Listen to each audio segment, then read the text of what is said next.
We are live.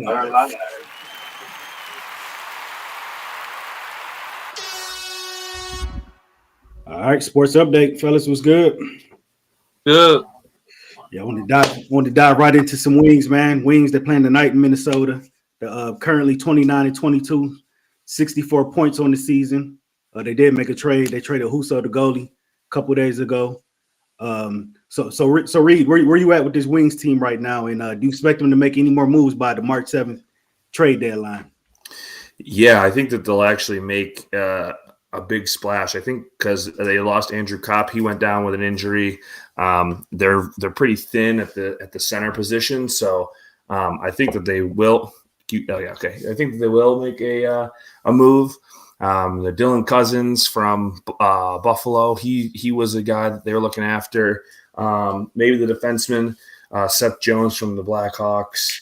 Pedersen's name was thrown out there. I don't know if they'll go for Pedersen though. From Vancouver, I think the asking price is probably just too much, and they had to pay him too much.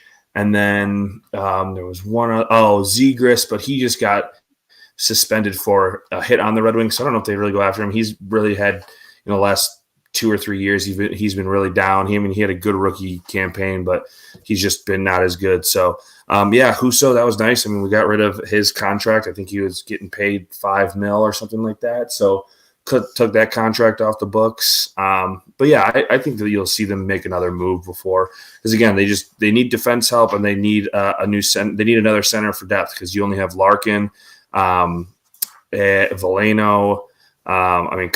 Kopp went down. But other than that, I mean, there's not really, we don't really have a whole lot at the center position. So I think they'll make a move. I'm thinking it's going to be a bigger splash than people think too. Okay. Yeah, it's more. I think whatever they do, I think it's going to be a nice addition to add. I like Seth Jones. I was a big fan of his since he's been in the league. I think just to add some depth and give him some guys that can continue with the continuity they have right now would be fantastic. Just keep it up. I didn't like that they had the Four Nations in the middle of the season, because it kind of disrupted the minimum. Although they've been able to keep it up. So I think they're in the race. But they can make a nice little trade, and let's go and playoff push for the Pistons and the Red Wings. It'd be great. Yeah, I don't think they're done. I definitely expect them to still be more active by that March 7th deadline. So Minnesota tonight. We see everything unfolds for them. All right, so Adrian, the Pistons right now currently 32-26. They're the 6th seed in the East. So what is this Pistons team ceiling right now, man? They've been playing very well.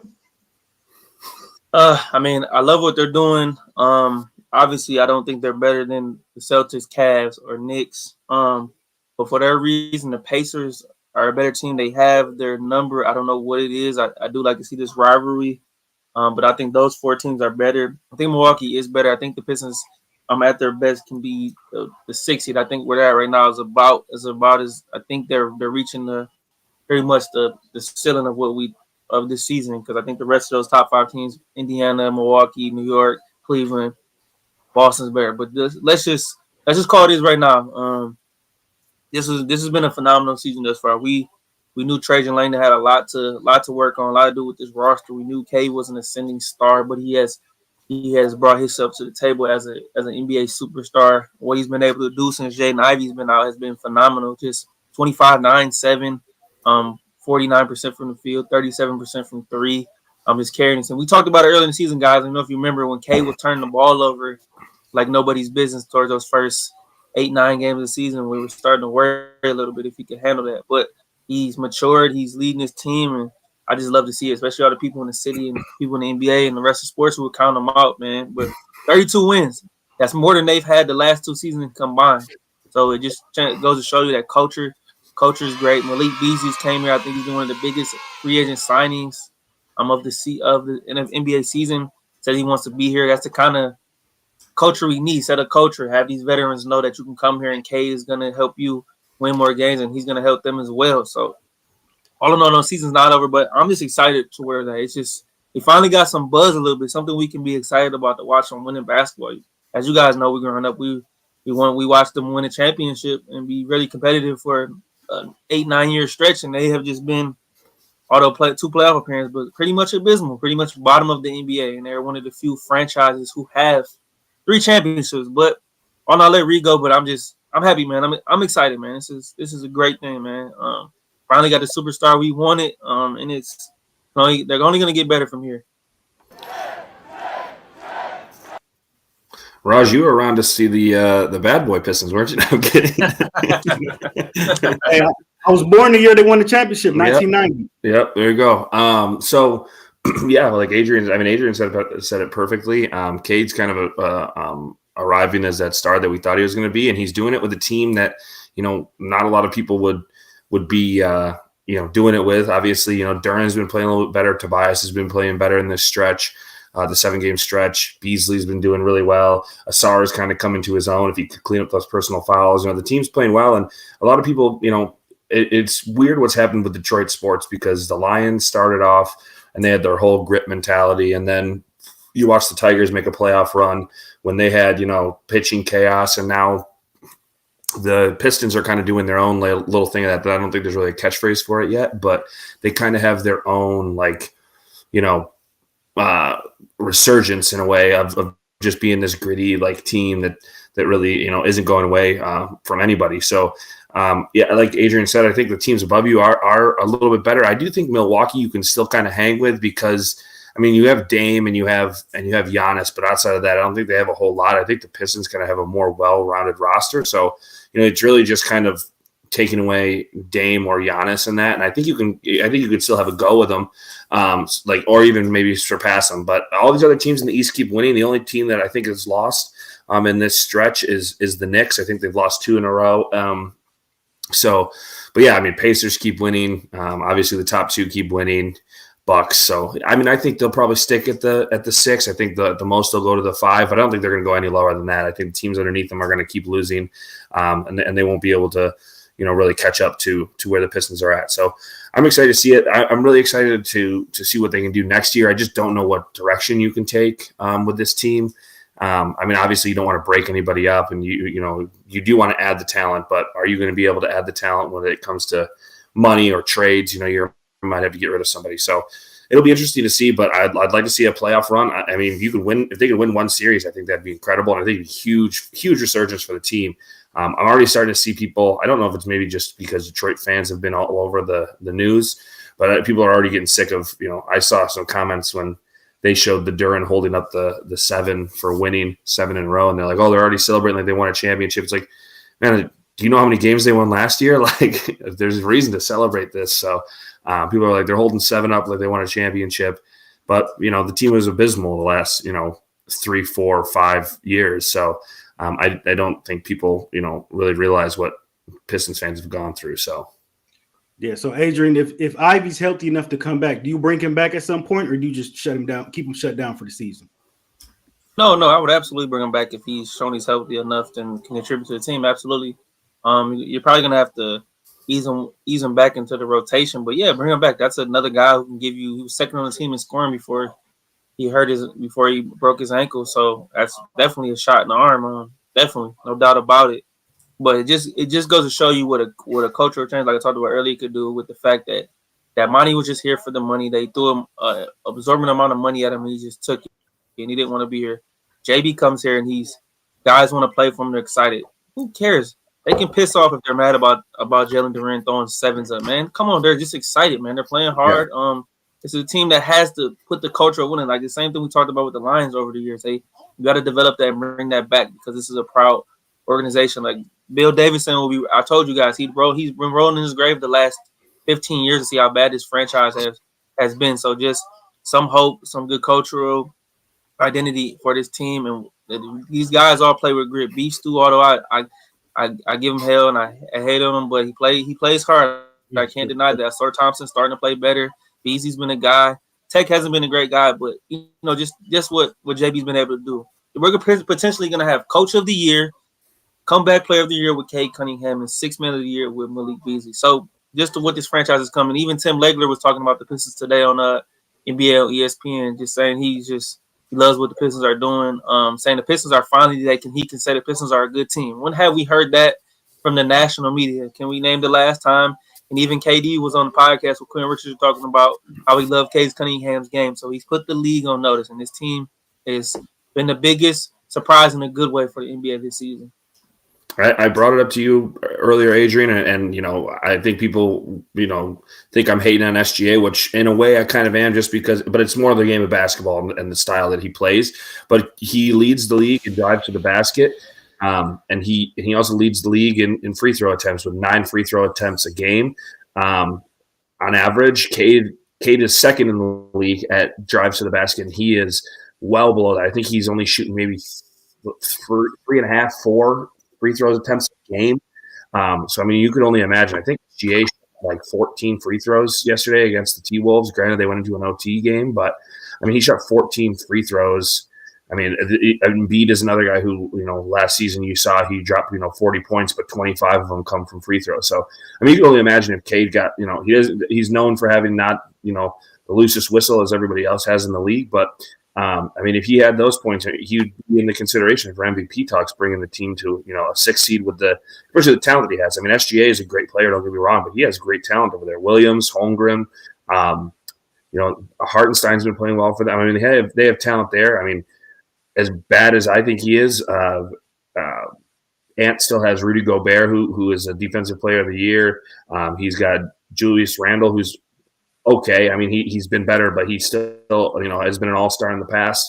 I mean, there's just guys out there that have way better teams, and I think that's kind of outshining. The Pistons are still getting, media attention, but I think they're getting a little outshined with these teams that are filled with all-stars or filled with, potential all-stars, and they just kind of get pushed under the rug, but Cade's kind of putting them on notice, like you said, and he's doing well, and he just, he's basically what he's turning into. I think this is the start of what we thought he was going to be. I think he's only going to get better than this. Well, look what they gave him when he got drafted. I mean, you gave him nothing. He stayed here. He's been true to the franchise. He says all the right things. It's clear he wants to be here. And I'm telling you guys, this is a great sign to go from setting an NBA record for most games lost consecutively to kind of turn this thing around. That just shows you what kind of guy Cade is, and he's here for the people. He's here for the city. Want to see these things happen, man. And like I said, us having a superstar will get other guys to get here, whether they trade for a guy, or they're able to get a free agent. This will make this place an attractive place to be, especially with the history. I'm telling you, that's all it takes, and we got that. It took a few years, and people just didn't want to be patient enough. They expected him to be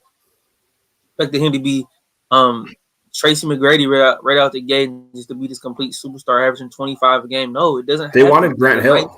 They wanted another. Yeah. They thought he was going to be another Grant Hill, which he obviously. Grant Hill played 3 years in college at that. So, and Cade played 1. So it's a way different circumstance, a different time in the NBA. But just be proud. I think it's sports fans get a little too impatient and are ready to throw the key away to guys, and just gotta give him time. He's here, man. We got him under contract, and I can't say no more. And they're doing the right things. Finally, it looks like Tom Gorsuch is staying his ass out the way. So keep it that way. Just stay in LA. Don't come around. We don't need you. The thing that's about Cade, the last thing I'll say is I just saw it the other day. I think it was either 3,000 or 3,500. He's the fastest player next to Luka for 3,000 points, 1,500 assists, and 1,000 rebounds. I think it was that. I think those were the numbers, or somewhere close to those, maybe 3,500 points. But the only guy who did it faster was Luka. So I mean, that's obviously good company to be in. The only thing I'll say is, I mean, I like Jaden Ivey. I'm interested to see how much the game changes. Hopefully, Cade still plays the way he's playing, and Jaden Ivey can kind of take that Jaylen Brown type of role where he's meant to be kind of an off-ball scorer a little bit more. He doesn't need to take the ball up as much, or like a Darius Garland, kind of not the primary ball handler like Donovan Mitchell is in Cleveland. So I'm interested to see, but like Adrian said, he was averaging 18.5 points before he went down. And to answer your question, Raj, if he's ready to go, like let's say there's a month left in the let's say there's 15 games left, I would probably like sit him the 5 and let him play like the last 10 and kind of get him going in like the last 10 and get him used to it. Like I wouldn't play in the full 15 because if you already know you're going to the playoffs, I would want to ramp them up a little bit just to have them test the in game, availability. And then I want to see my full lineup. Like I said before, I want to see Cade, Ivy, Asar at the 3, Tobias at the 4, and Duran at the 5 is what I would like to see. Yes, sir. Well, Pistons on a 7-game win streak. If they can make it 8 tomorrow, it'd be very impressive. They got Boston at home. Boston is on a back-to-back. They play in Toronto tonight, and they'll be flying in here tomorrow. So they also play Denver after that. So that's tough 2 games they got coming up. They got Boston and Denver. But I will say, did you guys watch any of that game yesterday or see any of the highlights? What, the Denver Indy game? No, the Pistons game. Yeah, I watched it. Yeah. Asar had 2 really good blocks in that game, 2 key really good blocks in that game. His athleticism was really showing. I'm happy that those clots in his legs didn't really take anything away from his bounce or anything like that because he's looking really good defensively. For sure. So, yeah, we saw the Pistons match up against the Celtics tomorrow. All right, let's get some NFL in here. So, Adrian, today at the Combine, Browns GM Andrew Berry, he said he's not trading Myles Garrett. He has no intention on trading Myles Garrett. So, do you think the Myles Garrett trade ultimately happens or it doesn't happen? Here's one thing we gotta understand is us covering I would consider us media because we cover the game and we study it. But here's the thing: all these GMs came up today at the press conference and speak. It's all hearsay, right? So a lot of times they're just saying stuff. Just give us an answer. Just give us what you want to hear. But there's stuff going on behind the scenes. Andrew Berry knows it deep down in his heart that he's gonna have to trade Myles Garrett. You're gonna get a king's ransom for him. You guys are rebuilding. You're gonna probably draft a quarterback at number 2. So he's trying to play coy and keep it close to the vest. He doesn't really want anybody to know. But yes, absolutely, Myles Garrett is getting traded. This is just GM talk for trying to speak in code. They're not fooling me. So we've seen it a time or two from plenty of players in the past. But Myles Garrett is on his way out. He's gonna force his way out. Trust me. He's gonna, and I respect him because he's not doing it publicly where he's acting like an ass. He went behind the scenes and left a statement. So doing it very professionally. But I think, ultimately, like I said, he's getting traded. Sorry, I did that. Minnesota Wild are up 2-0 already on the Wings. I don't know why they started Cam Talbot tonight, but they're up 2-0. And I think that's another guy. And I know we already talked about the Wings, but I almost say try and keep Talbot as your Huso now and call up Kosa or see if you can get another big name goalie. I don't know, but he's just not it. He's not good at all.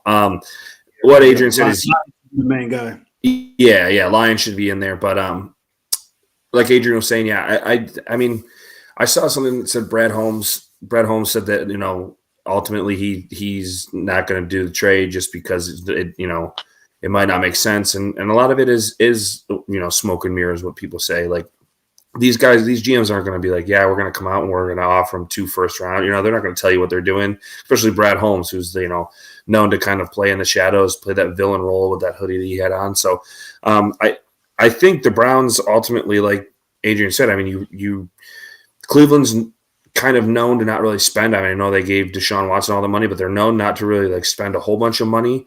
And then he's getting older. Myles Garrett is getting older. He's going to be 31 by the time the season starts, I believe, or he'll be 30 by the time the season starts.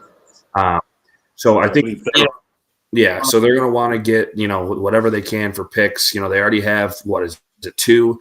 Try and get as many picks as you can. Load up, and whether you hope to keep Deshaun Watson and kind of fill the void, and maybe you draft Cam Ward, or maybe you go after Shedeur or trade back down and go after Dart or somebody. I don't know, but they probably want to load up on draft picks. I mean, you have a good receiver in Jerry Jeudy.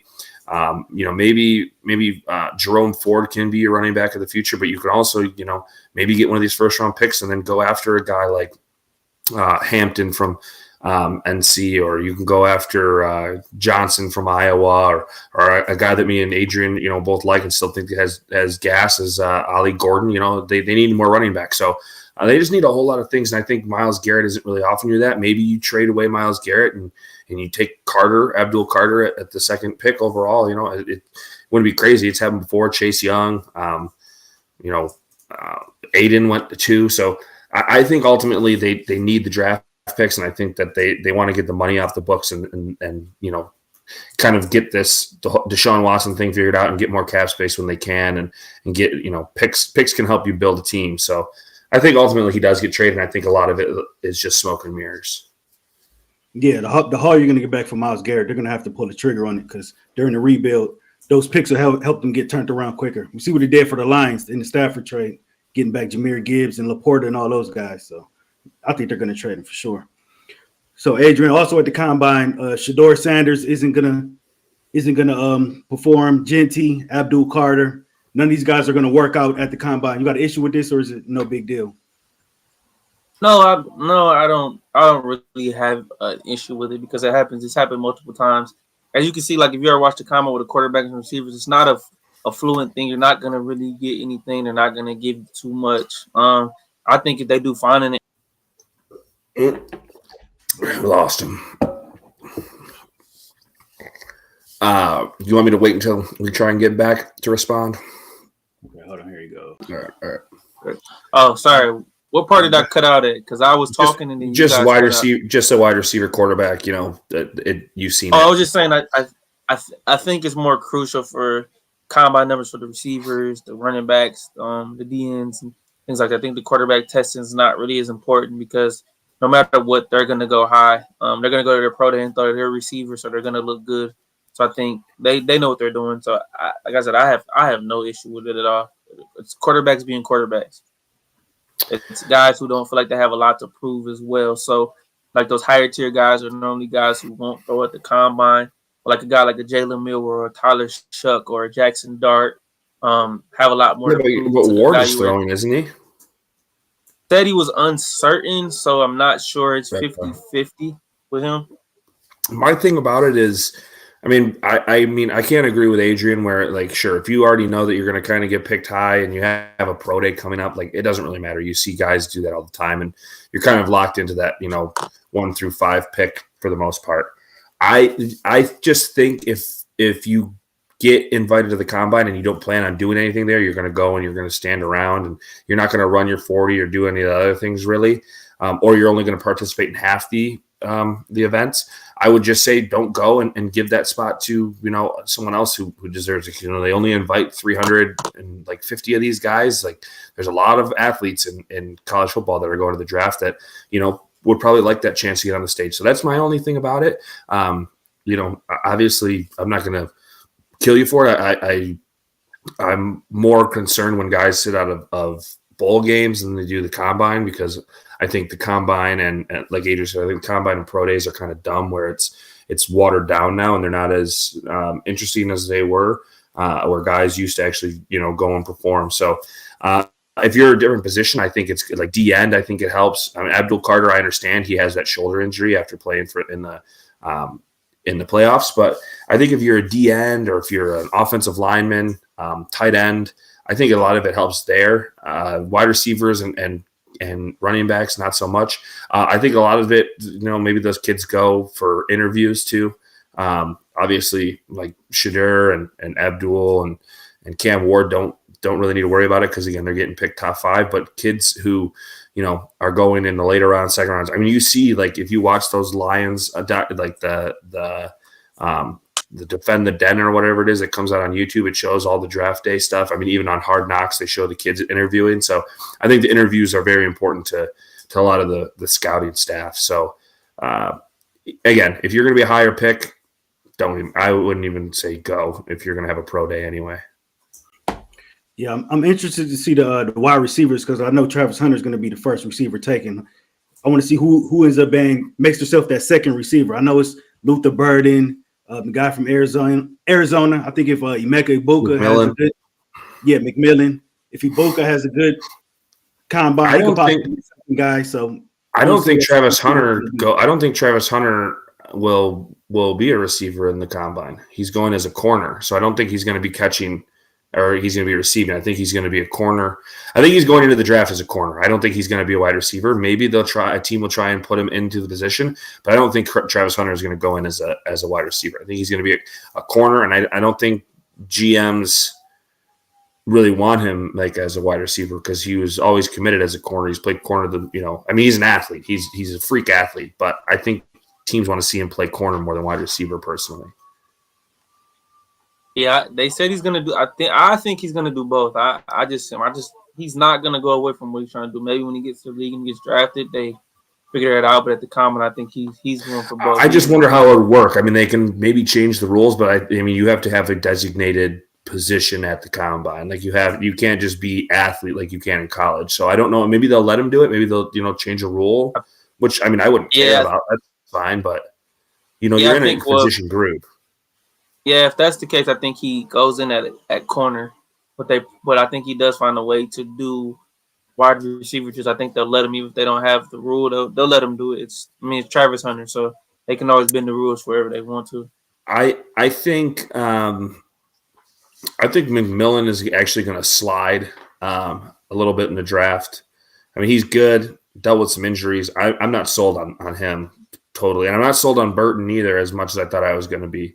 I mean, I think he's still good. I think those guys are still going to go in the first round, but I'm not totally sold on them. I actually like Emeka Egbuka more than both those guys.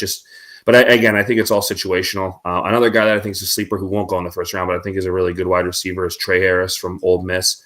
I think he's a big-bodied receiver that you could see really showing out and raising his draft stock at the combine. But there's something about McMillan and Burden that just maybe it's because Burden played at Mizzou and their quarterback play wasn't the greatest, but there's just something about him that doesn't like. I think he could still be good, but I think these guys are more Rome Odunze than they are Malik Neighbors. If that makes sense.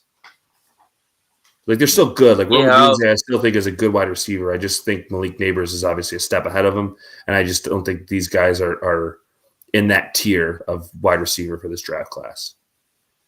Yeah, I would. Yeah, I would say another guy like is Matthew Golden, a receiver out of Texas. I think it's elite guy as well. So that's another guy to look out for. This receiver class is not as deep as it has been in the past couple of years. So those top guys, even like I'm hoping maybe a Emeka or Matthew Golden or Luther Burden falls to my Steelers at 21. But I mean, we can only hope and wish that's going to happen. But we'll see what happens. But like the right quarterback play, Emeka would look really good in the Steelers offense. Oh, because he'd be an opposite receiver what the Steelers typically draft, which is guys who are super high maintenance. He's a guy who just goes about his business and does what he does. And if he's there, he's going to be quiet. He's going to get his job done. He's not going to be doing the extracurricular activities. But he's kind of built like St. Brown too. Like he's like stocky and like strong. Like I like Egbuka in this draft. I think he's obviously played great at Ohio State. Don't get me wrong.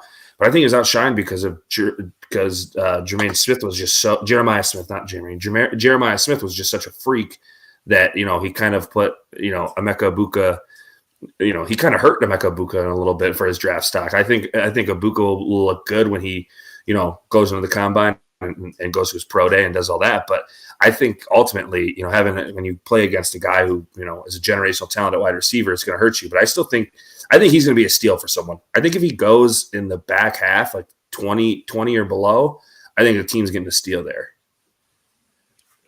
I think it depends on how he tests out. If he tests out very well, I can see him going as high as to Pittsburgh. What number is Pittsburgh at? 21. Oh, 21? Yeah, I remember they made a playoff game, so. Okay. Maybe even potentially before that. Or the Texans team will back up with Stroud. Or the Steelers make sense, though, because if you got George Pickens, you got Roman Wilson last year, then you add Egbuka, that's a nice trio right there. I would love it. I would have to look through and see teams and like situations of where he would fit that would be below the Steelers in 20, 20 and below. But because there's so many teams, I mean, also you have to look at it too. On top of this, I mean, you guys are Michigan guys. I think 4 Michigan guys are going to go in the first round. With Graham, Grant, Johnson, and Loveland. I think will all go in the first round.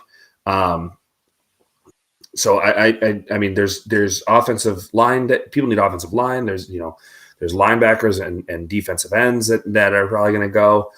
So I mean, he could potentially fall to 21. I don't rule it out. It just depends on do the Steelers ultimately pull the trigger and want to take a wide receiver in the first round is what it comes down to. Is DJU in the draft? Yeah, he has to be. He was like a 5th or 6th year senior. Yeah, he's got to be. He should. Is he at the combine? I don't know. To tell you, I don't even care. I don't think he did. If he is, he's going to be one. He's going to be one of the. He'll be one of the. If he goes to the combine, he's going to be one of those guys that's going to come out, and just because there's going to be no pressure on him, and there's going to be no defensive line coming after him, and he has a rocket of an arm, he's just going to be throwing the ball 80 yards, and people are going to be like, "Oh my God, this guy's a freak!" Like we thought he was going to be. And then he's going to get drafted in like the third or fourth round. Like someone's going to fall for it, like they did with Will Levis, and they're just going to take him. Like it's going to happen. It happens every year. You know that. No, I'm going to read the list of quarterbacks who got invited.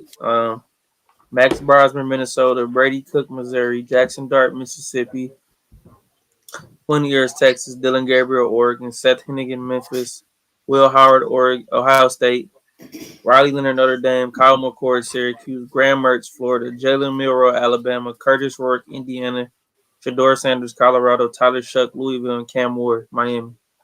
Like if Shedeur said he's not going to participate, so yeah, maybe DJU could take. Right, that's what I said. Like if you're not going to, I mean, as much as I don't like DJU, which hand up, I thought DJU was the next guy when he was at Clemson, but I was wrong.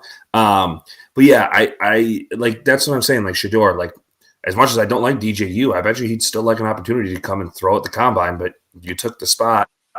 But I also don't understand why guys like Graham Mertz and who else did you say? Jalen Milroe. No, not Milroe. You said Mertz, and you said the Minnesota quarterback. Curtis Max Brosman. Yeah, the Minnesota quarterback. He said too. I guess Minnesota played well. No, there was one before Grant Mertz. It was a guy that's been around. Riley Leonard. Riley Leonard. I don't know why Riley Leonard is there. Like you saw that guy play for Duke and Notre Dame. He just runs the ball. He doesn't even throw it. Yeah. The more athletic Davis Warren, who could throw a little better. So he's like Daniel Jones. He's worse than Daniel Jones, in my opinion. But he should have switched his position. I will tell you guys, this running back class, if you need a running back, boy, oh boy, this is loaded. My goodness. We're going through here again looking at it. I did a mock draft, just for fun. And I picked Ollie Gordon, I think, in the third round or something like that. He could obviously change. Like, these mock drafts before the draft is always hard to do, but they're fun. But I picked Ollie Gordon in like the third round, like 101. And my friend who's a big Lions fan, he's like, why did you pick Ollie Gordon in the third round? I was like, well, David Montgomery has one more year on his contract, and Ollie Gordon's 6'2", like 250 as a running back. He can, running behind this offensive line, you can do what David Montgomery does any day of the week. I would take him any day of the week. I would take Johnson from Iowa. They're obviously not going to. I'd take Quinshawn Judkins or Travion Henderson. Yeah, oh yeah. I think Henderson's going to be a freak. Phil Maffa from Clemson. Mm-hmm. The dude from Oregon. We got Johnson, I think his name is.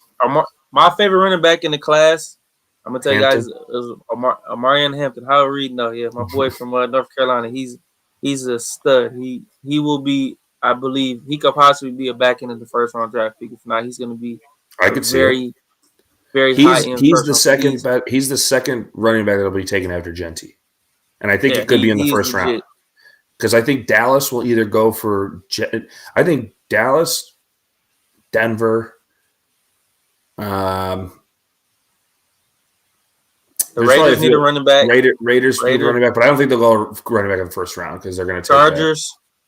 Chargers need one. But yeah, Chargers are going to take Colson Loveland. It's already written in the stars. Yeah, Chiefs. But every team in the AFC West needs a running back. If Chiefs get him, that'd be gross. I mean, yeah, there's teams that need running backs, but Genty's obviously first. I think Caleb Johnson. A guy like Dylan Sampson too, Tennessee. I think Caleb Johnson and Ollie Gordon are going to be the two guys that are going to be steals for somebody because Ollie Gordon he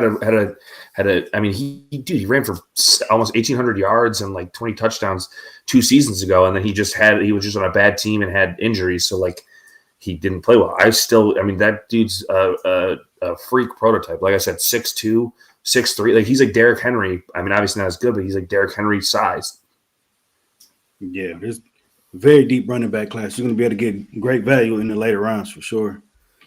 All right, let's see. Let's feedback here. Axis. I look forward to this draft. San Fran needs offensive line in the first 3 rounds. Wow. His Niners. Yeah, I don't know. I don't know about 3 straight offensive Ack, line. I think you need to go. I think you need to go Okay. wide receiver, Ack, because you're going to lose. Well, you might lose Brandon Ayuk and Debo Samuel. So Didn't Ack is Ayuk going to just tell get me his the money? question. Yeah, he just got paid. Yeah, he got paid, but I mean, he was upset. Who knows? He might want to leave. You know, like these guys change their mind left and right. Like, come on now. So that tells you where Axe head at. That tells me that he wants to pay Brock Purdy if they're going to go 3 straight offensive linemen in the first 3 rounds. I mean, I don't think Brock Purdy's that good. I've said it before, but they're going to get ready to go ahead and pay him a boatload of money, which is insane to me. Every next guy shouldn't get more money, but hey, I'll leave it at that.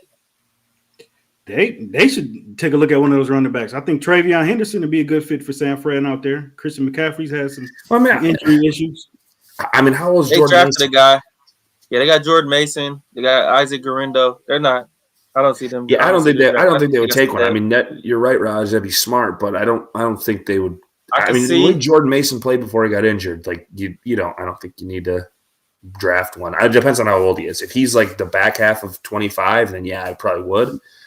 But because Garendo didn't really play great when he was, But he got hurt too. So yeah, exactly. I mean, offensive line. I don't think they would go offensive line first 3 rounds. I mean, do they need linebacker help? Is like Greenlaw? I mean, Warner's not leaving. Greenlaw could leave, right? yeah, he's probably leaving. Him and Helfungus, I believe, are going to be walking out the door. So yeah, they might need safety help. I mean, they might need a few things. I don't. Yeah, I mean, corner, they're going to need another corner because Travarius Ward's probably leaving. He's a free agent. I know he's got some off the field stuff. He probably wants to be closer to home. So they have Renardo Green from Florida State. Didn't he Yep, get drafted there? your boy That's Azariah Thomas will be a high draft pick as well. They're saying he's going up. I mean, I last I looked, it was like 3rd round and I did a mock. Now I saw one where he was mocked in the 1st round. I was like, oh my god! I mean, he's a good corner, and obviously when you have Pat Surtain Sr. as your coach, you know the thing or two. Yeah. See, I hear another comment. He says Shanahan won't play Mason if we draft a running back. Shanahan will sit him on the bench and force the ball to C-Mac 29 times like a buffoon. Yeah, it's gonna work. Kittle's get their roster is good. They're just getting older. Trent Williams, George Kittle, like Brandy Ice. They're gonna rely a lot on Ricky Pearsall next season as well. So, Ack, I have a question for you. If Shanahan fails to either one make the playoffs or doesn't go far in the playoffs next year, do you think he's on the hot seat? I know Adrian. Everybody talks about Mike Tomlin, but Mike Tomlin's made the playoffs a lot. He's won Super Bowls, so. If Ack wants to, comment back, if he where's he at with Shanahan, I'd be curious to know. For sure. So also Aaron Glenn came out and said today that their movie going for Aaron Rodgers was split in the locker room, was a split decision. There was a lot of guys upset with that move. So how do you feel about that, Adrian? And what's the market for Aaron Rodgers right now? I mean, obviously the move hasn't worked in the 2 years he's been there. I know he tore his Achilles. First 2-3 plays of the 23 season. Last year was a joke. It comes along with having Aaron Rodgers in the locker room. He's an old guy who's very stubborn. He doesn't want to change. Just everything's his way. He wants to bring most of the guys over from Green Bay.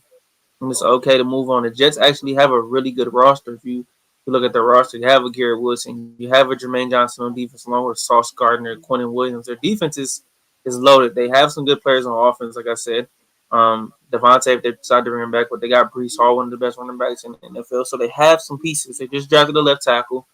I'm fine with them moving on from Aaron Rodgers. They'll figure it out. Maybe they might not be the answer, but maybe they keep Tyrod and let him start for a year and draft the guy and develop him. But their roster is in bad shape, and I trust Aaron Glenn a lot more than I've trusted some of the coaches that they've had in the past couple of years. You see what AG did in Detroit? He's going to bring that same energy over to the New York Jets.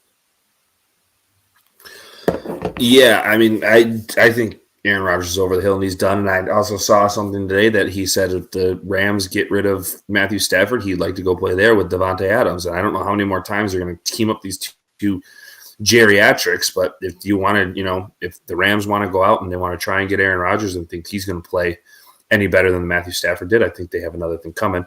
I guess if you get Devontae Adams, it probably helps a little bit, but I think they're both kind of over the hill. I think Devontae Adams could still have 1 or 2 more years in him, but I think Aaron Rodgers is done. I think Tyrod Taylor can't. I mean, granted, he played like kind of garbage time minutes, but he's everywhere he's gone. I've said this before. Everywhere he's gone, he's played well. In LA, he was playing fine until he got his lung punctured by a needle. When he was in Buffalo, he was playing well. Like he played well in a lot of good teams that he's been in. And I think as the Jets, like if you don't want to waste your first round pick this year, and maybe you like the quarterbacks in next year's draft, I would ride with Tyrod Taylor. I don't think Tyrod Taylor is a bad option. I think a bad option would be keeping Aaron Rodgers around and letting him run that team for you, kind of like a bad LeBron. And I think Woody Johnson just would allow it to happen because he's a clown of an owner. So, get him out of the building. I think he's over the hill, and I wouldn't pay him another cent. If I was Aaron Glenn, the second I walked in, I would clean out his locker, and I'd have Aaron Rodgers doing the Jamal Adams meme when he tried to get into the Jets locker room and couldn't get in. That's what I'd do. I'd clean out his locker myself. Yeah, I want to see what Jordan Travis is looking like, man. Let's see if he can get some burn. See him in the preseason, maybe. Yeah. Ag said he's definitely on the hot seat if we don't go to the Super Bowl. Reid Shanahan outcoaches himself, and that's why we're fed up. And that's what we're fed up with. Okay. Good to hear. Yeah. I mean, right, not good to hear. I feel bad, but I get it. We understand. Yeah, I get it. Yeah. All right, so let's close it out with Adrian's top 10 wide receiver list. Let's get Adrian's current top 10 wide receivers in the NFL. All right, one more programming note. So I want to tell you these guys because I've seen this earlier. As we all know, I'm sure the program knows I'm a huge Steelers fan. So I guess Omar Khan came to the podium. They just a couple Steelers notes before we move on. Apparently, he said they're trying to work on re-signing Justin Fields or Russell Wilson, which is going to piss me off if I have to see Russell Wilson in the Steelers jersey again. Just want to get that out there. 2, I guess they said they had a good exit meeting with George Pickens, and they're working on to re-sign him. So he's looking like a big part of this future offense, which makes me happy. And they're gonna move Roger Jones over to move him to his natural position, which is left tackle. We're getting Dan Moore's bum ass out of here. So just wanted to give you guys a couple news and notes on that. So a couple things, but all right. The Russell Wilson. What's going on with Najee Harris? Are they bringing him back, or is he moving on? I saw they wanted Nick Chubb. Yeah. I seen it. My guess, guys, is if I'm a bet man, if I'm as confident as I am, they didn't want to give Najee his 5th-year option, which was $6 million, guys. $6 million we're talking about, and that's not a lot for a running back. So if they're not willing to pay him $6 million on a 5th-year option, I think they're just going to let him walk. And if he does, then I'm going to wish Najee the best and root for him wherever he goes, as long as that's Raiders. not the Ravens or the Raiders. But we'll see. All right, let's move on. This list, I think I got the tough list. Reid got the quarterbacks last week. I'm getting the receivers. Boy, oh boy, oh boy. I might have a different one this week coming up. So yeah, this was tough. So my top 10 receivers after this past season, I'm gonna note that because the whole time we've been on the program, I've been looking at this list, shaking my head a little bit, not feeling as great. The top 2 I feel great about, but let's do it.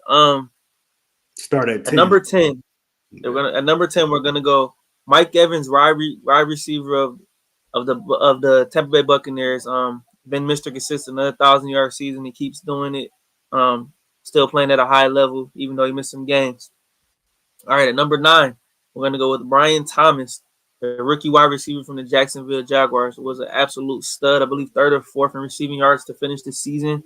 I'm in the NFL playing for a Jags team has been dysfunctional. Trevor Lawrence was banged up last year. He came out at LSU.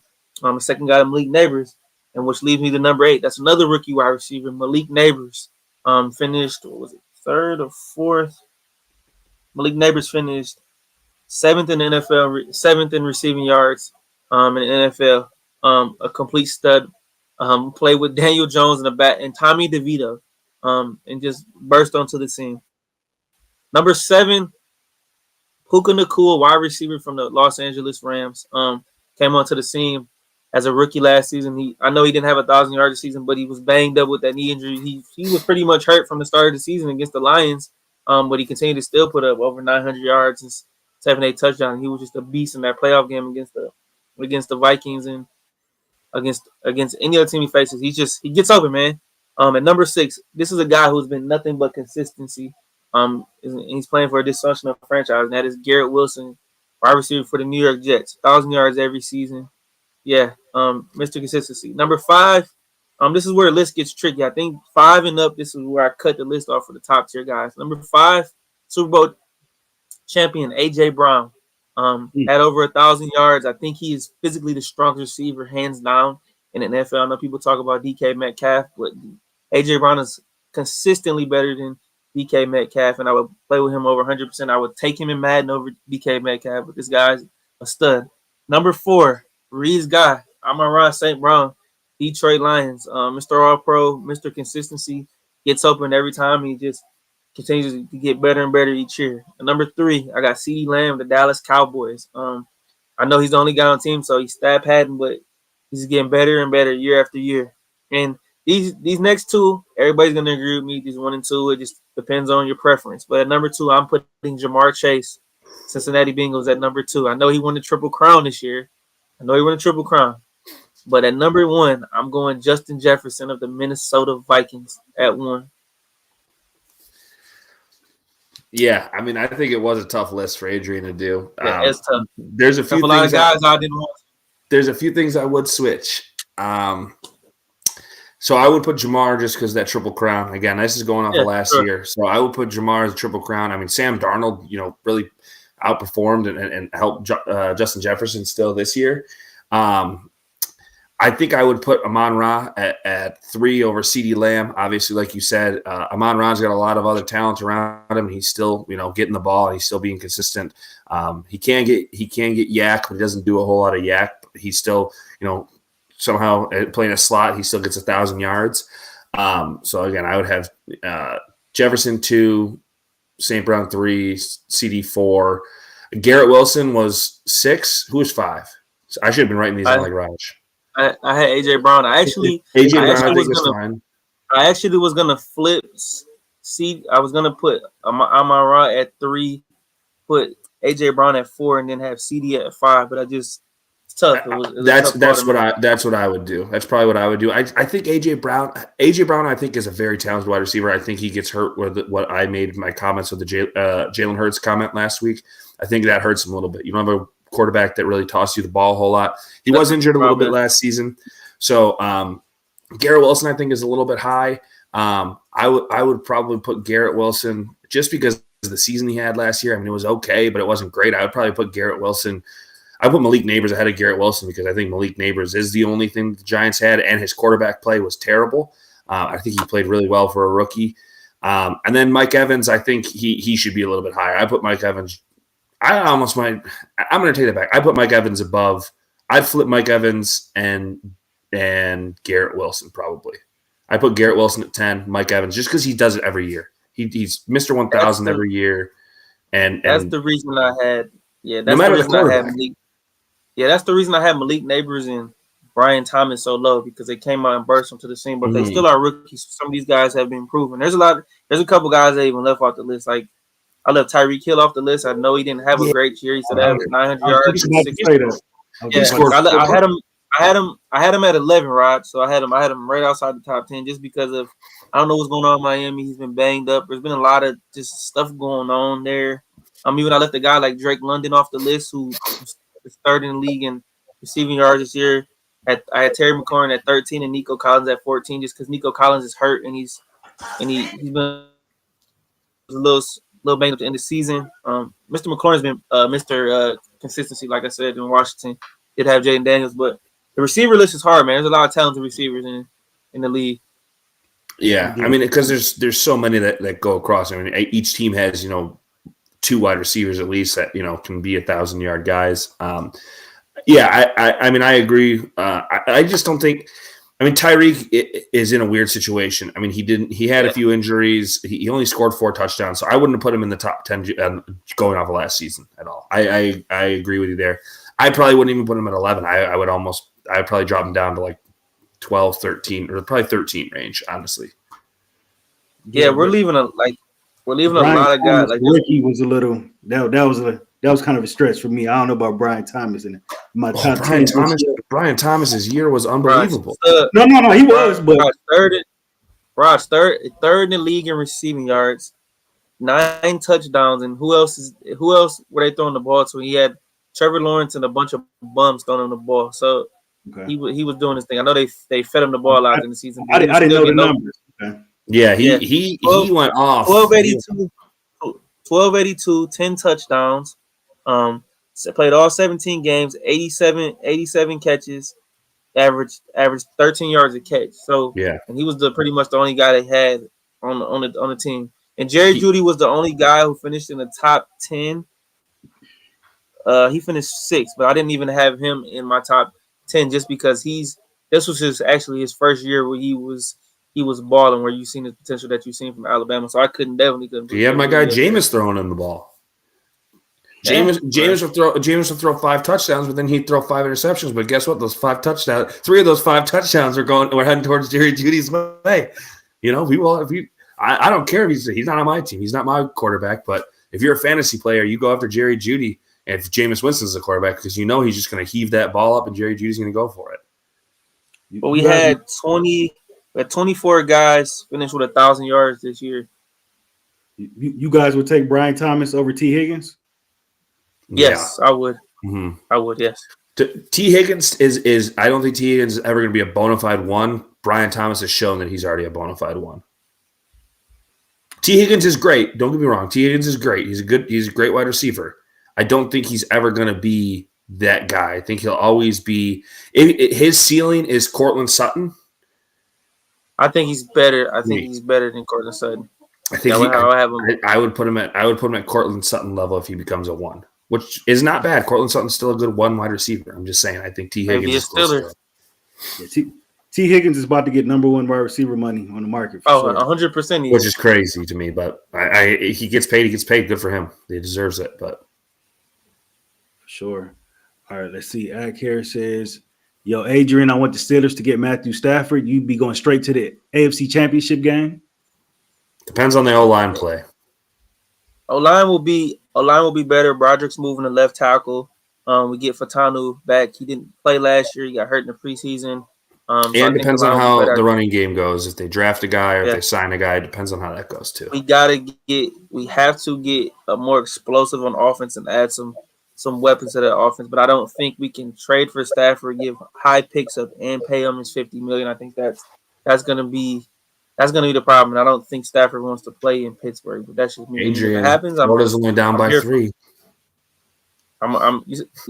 Who says down by 3? Florida. There we go. They're coming back. Well, Ak, I'm okay with it. Just as long as we do not get Russell Wilson, I can deal with it this year. But if we do get Stafford, I only want to sign him to a 2-year deal and then figure out what's going to be a long-term plan. Sure. Let's see. Ak says, "I'm taking Nico Collins over Brian Thomas. I appreciate you not putting Tyreek on the list. Evans at 10 is nuts." Mike Evans might be the most. It's nuts, like it's in bad, or like Mike Evans at 10 is like nuts, as in like he should be higher. I think. He's saying it's a bad place where he should be higher. Okay, if he thinks he should be higher, that's fine. But if he thinks that he should not be on top 10, I think it's crazy. Yeah. Mike Evans needs to be in the top 10. Dude, didn't he just break a Jerry Rice record last year? He tied it, I believe. What was it? Playoff touchdowns or touchdowns in the season? Well, I don't remember what it was, but it's something. 1,000-yard seasons, receiving yards. I mean, he's been in the league for 12 years, 10 years, something like that. He's had 1,000 yards every year. Yep. Evans is at 5. Okay. Not that high. I wouldn't go. I say 7 or 8. But I appreciate the act. You showing my boy some love. He doesn't get the love. I think I said 7. I don't remember where I put him. Yeah, you said 7. Yeah, so I think 7 is a good spot to make that list, though. It is because it's about consistency. Our guys can follow. I almost took Puka out the list, but I do like it. I like his. I'm a big fan of his game. That's the number 1 player on their offense. So, all right, you said Brian Thomas definitely bought out respect because Trevor is awful.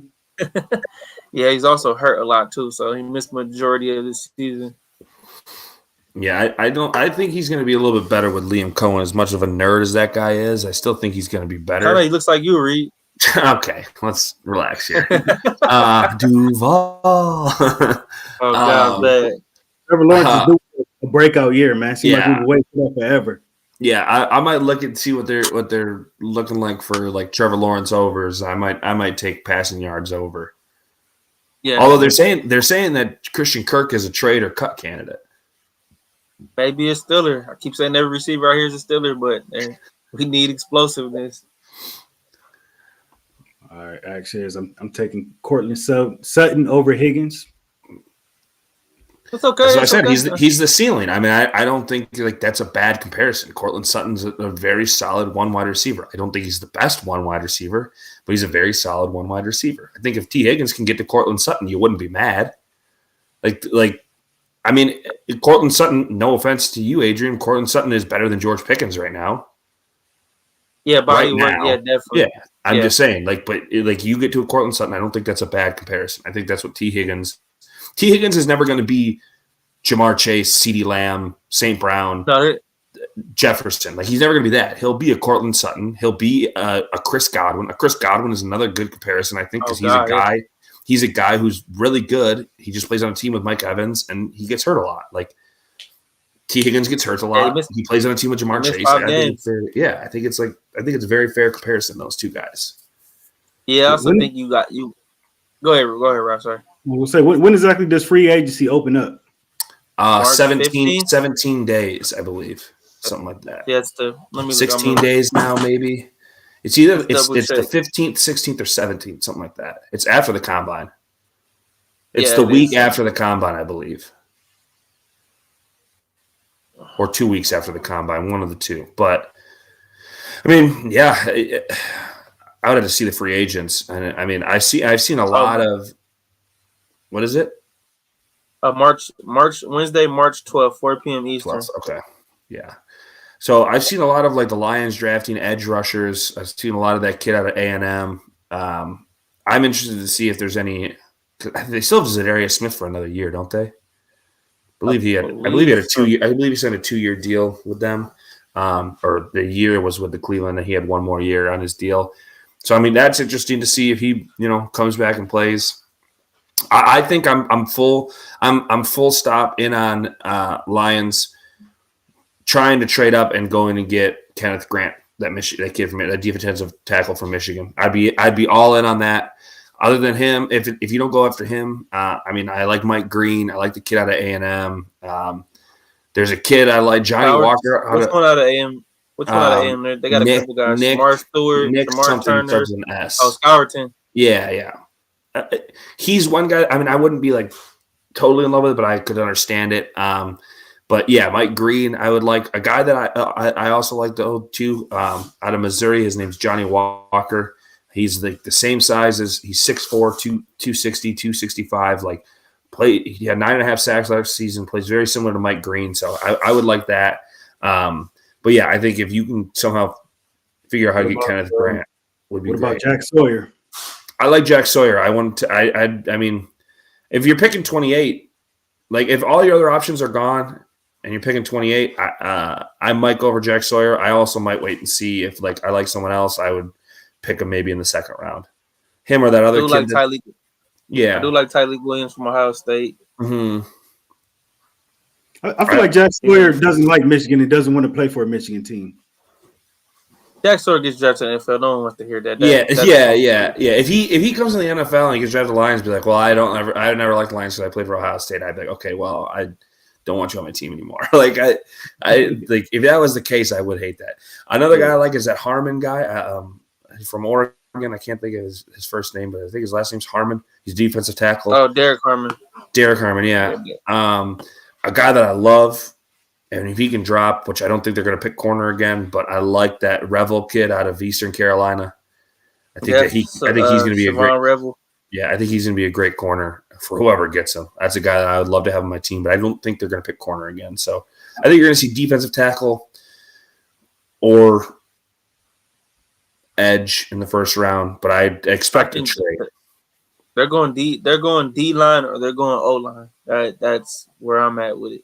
Like, could you imagine a defensive line that is Aiden, Zadarius on the edge, and then you have Kenneth Grant next to Aiden and DJ Reader next to him because Aleem's going to be out. But wait until your D line comes back and you have, if you rush 4, you can rush 5, but you have Zadarius, Reader, McNeil, Grant, and Hutch would be a pretty scary defensive line. I mean, that's you're going like Philly territory there.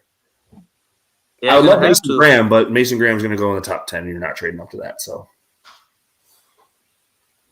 yeah, it's a lot of teams that need quarterbacks. I like to see the Lions. Adrian, shop Hendon Hooker. See if there's a market for Hendon Hooker. Florida is up 80-78. My bet already lost. Came back.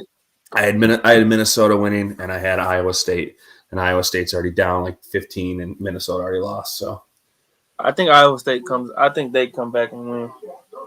Oh, Georgia just scored to tie it up. Oh, no, take the lead. All right, cool. Well, yeah, anything else you guys want to add before we get up out of here? No, we got a lot to talk about coming up after this combine next week, and then more news will start dropping. We'll get free agency, like we said, the week after that, and then you got 2 weeks the from draft. Tomorrow. Free agency starts. Yeah, and then you got the draft coming up in a month. So, yes, sir. All right, Wings are down 2-0 to Minnesota. Pistons at home again. Whooping. Yeah, and Cleveland has put a spanking on Orlando right now. This is huge because the Pistons are like 4.5 games up on Orlando right now. Boys, I will say maybe we'll talk. We'll workshop it in the group chat, but come draft time, maybe we all get together, watch it, and do a live stream pod of the draft. At least the first 2 rounds, maybe. Absolutely. The first round we could all be together. Second round we can do it on a live stream. But I think that'd be fun. Doing the first one together, and then round 2 and 3 after that on the stream. So we'll workshop. I'm down. For first round draft stream. I'm with that. Sir. All right, cool. Y'all make sure y'all subscribe to the channel. Make sure y'all like the video. Sports update Tuesdays, 8 o'clock. See y'all next week, man. Peace. Peace.